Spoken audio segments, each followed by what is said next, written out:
Hello and welcome to a new video. Today we are talking about how to prepare our STEM presentation when we are not sure who the audience is.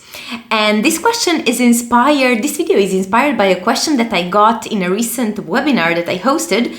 And the question was, how do we prepare and how do we make sure that our message really lands when we are not sure who is sitting in the audience? For example, if we have experts from the field or we have some members of the general public, some people who are not experts in this specific field we are working on, and how do we tackle this situation?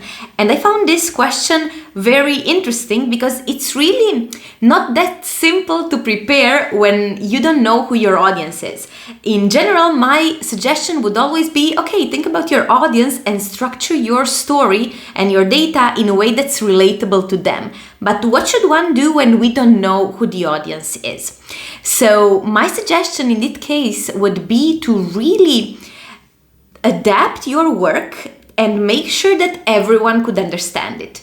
Because in that case, we know that experts are going to understand it for sure, but also the members of the general public or people who are not into your expertise or really into this field that you're working on, they can also sort of get a sense of your work and your analysis and why it is important. So the question, of course, stays of how do we do that?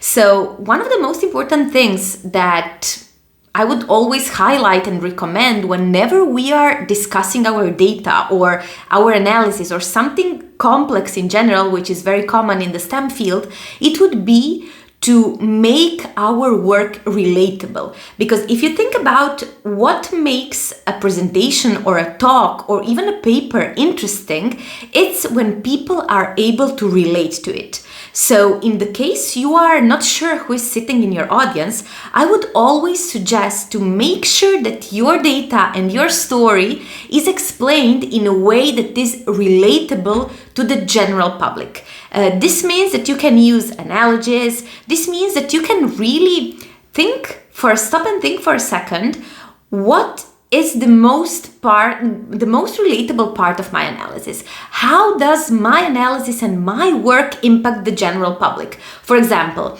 if you're working on some data security stuff, you can always connect it to some data leakage or something that a person probably experienced or doesn't want to experience, so they will listen carefully. If you're working on some biomedical data, you can always relate it to something that impacts the public health system, for example. So these are just general examples of how you can really craft a story around something that is important for the general public.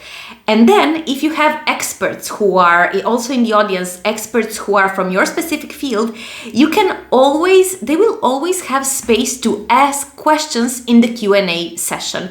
So that's something very common. Whenever we are speaking, you have, for example, 15 minutes to explain your work, and then you have 5 to 10 minutes of Q&A. And that's actually the space in which an expert, if they are interested, they can ask a question about some specific part of your analysis or something that really interests them in terms of their work.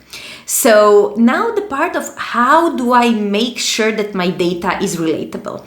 And that's actually the catch-22 of the entire process. It's easier said than done because making your data relatable really is a skill that requires practice. I would say that the short answer would be to think about in most general terms, like what is that part of your analysis or your data or your work that impacts people in general.